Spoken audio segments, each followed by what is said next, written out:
how to remove age restriction on YouTube app. So the first thing that you want to do is open the YouTube app on your mobile.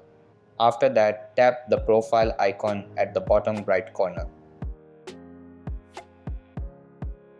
Over here, go to the top right and tap on the gear icon. After that, tap on General at the top. Then switch off the restricted mode. If that doesn't work, go back and tap on your Google account.